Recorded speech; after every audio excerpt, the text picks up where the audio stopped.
Assalamualaikum warahmatullahi wabarakatuh. Kami dari kelompok 9 ingin membahas tentang bab media. Terdiri atas saya, Ajeng Syifaulia Ramadanti, ada teman saya juga, Alex Juan Daniel, dan Josephine Berlinda Christy. Apa aja sih yang akan kami bahas di bab ini? Yang pertama ada dibayar versus dimiliki versus diterima. Lalu yang kedua ada komunikasi media dalam segala bentuknya seperti cetak, elektronik, internet, dan sosial. Lalu yang ketiga ada nilai publisitas lebih kuat dan kredibel dibandingkan iklan. Dan yang terakhir ada cara yang tepat untuk berurusan dengan wartawan berhadapan dengan publikasi organisasi. Masuk ke materi pertama, yaitu dibayar versus dimiliki versus diterima. Sebelum adanya media sosial, PR bertujuan pada dasarnya untuk satu hal, meyakinkan pihak ketiga, biasanya sebagai jurnalis, untuk melaporkan apa yang terjadi. Jadi jurnalis ini tidak memiliki afiliasi untuk kamu atau perusahaan gitu. Jadi dipandang sebagai pengamat yang lebih objektif, acuh tak acuh, tidak memihak dan netral.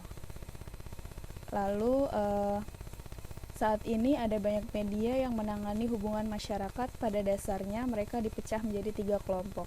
Ada media berbayar, media yang dimiliki, dan media yang diterima.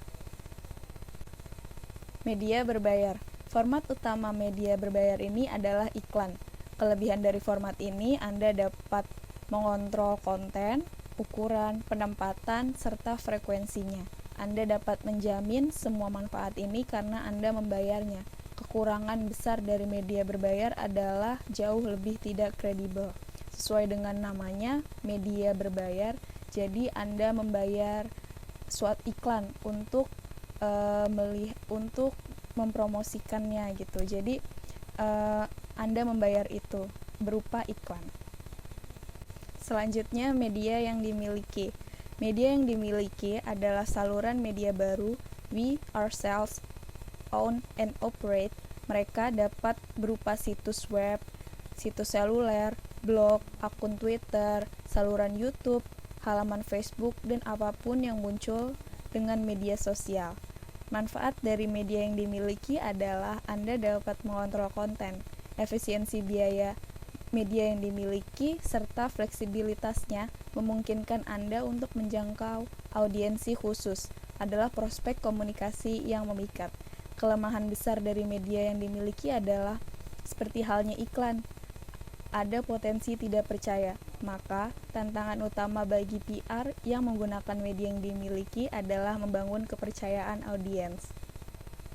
Lalu yang ketiga, yang terakhir ada media yang diterima.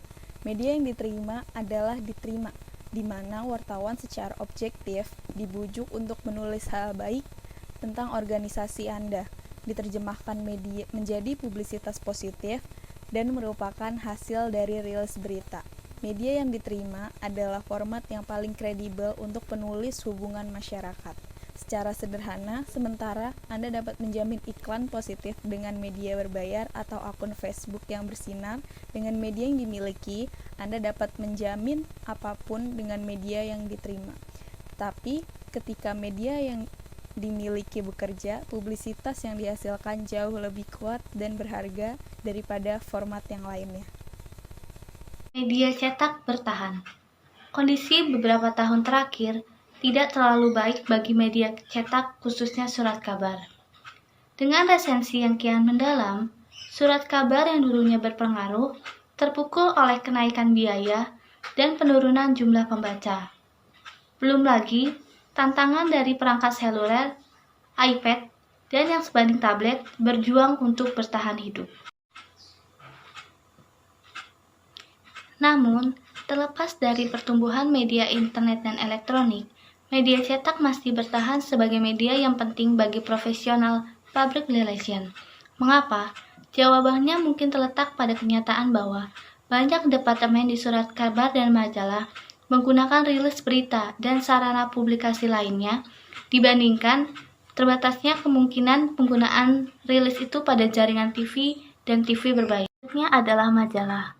Majalah Amerika Serikat juga bergerak ke arah yang tidak terhindar oleh digital. Pada tahun 2015, sebagai tanda zaman, Asosiasi Media Majalah mengubah nama konferensi majalah Amerika andalannya sebagai America Magazine Media 360 untuk mencerminkan misi baru penerbit majalah yang berkembang ke multi-platform perusahaan media. TV berlangganan. Dekade pertama abad ke-21 menjadi saksi sebuah peningkatan dramatis jumlah orang Amerika yang beralih ke TV berlangganan untuk mendapatkan berita harian.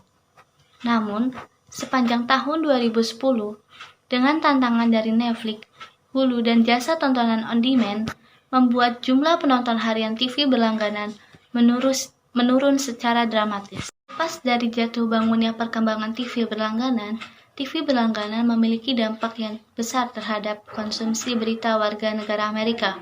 Dampaknya itu antara lain dampak dari saluran berita TV berlangganan yang memiliki waktu siar hampir 24 jam. Berarti orang Amerika itu diborong dengan sebuah lingkaran peristiwa yang tidak terhubung dan semua terlihat seperti terjadi secara bersamaan.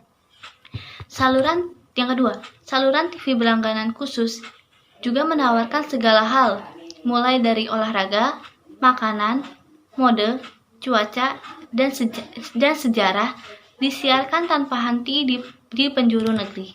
Apa yang membuat dominasi media elektronik sangat membingungkan? Karena kebanyakan siaran televisi itu hanya berdurasi 30 menit dan rata-rata hanya berisi kata-kata yang setara dengan separuh dari satu halaman surat kabar harian. Faktor internet. Bagi beberapa orang, internet mengantarkan kita pada era baru laporan jurnalistik, yaitu cepat, bebas, dan tidak terkendali. Namun, bagi beberapa orang, internet bertanggung jawab atas jatuhnya standar jurnalistik dan mudahnya mengedarkan isu. Tantangan bagi profesional public relation dalam menangani media cetak, elektronik, ataupun komentator online adalah membina hubungan yang lebih dekat di antara organisasi mereka yang menyediakan berita. Selanjutnya adalah menangani media.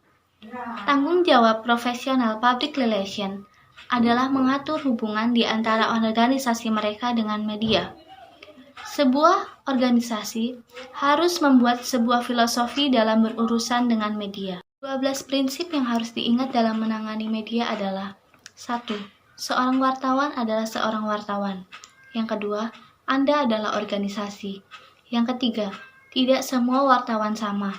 Yang keempat, perlakukanlah wartawan secara profesional. Yang kelima, jangan pedulikan skeptisisme. Yang keenam, jangan coba-coba membeli seorang wartawan. Yang ketujuh, jadilah narasumber yang terpercaya.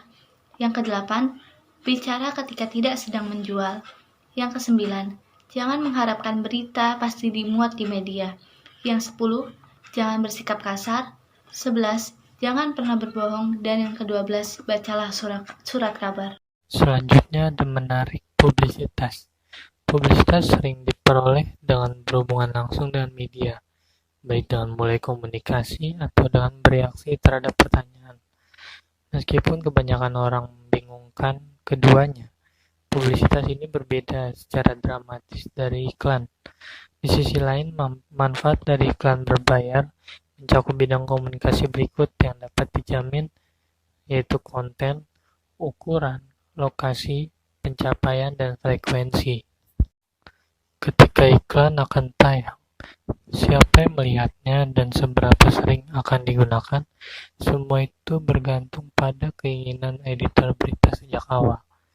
Namun meskipun menarik publisitas sama sekali bukan hal yang pasti, terdapat dua manfaat utama yang meningkatkan daya tariknya jauh di luar iklan, yaitu yang pertama, walaupun publisitas ini tidak gratis, publisitas hanya menghabiskan waktu dan upaya yang dikeluarkan oleh public relation dan manajemen untuk menyusun, menciptakan, dan berupaya menempatkan upaya publisitas di media.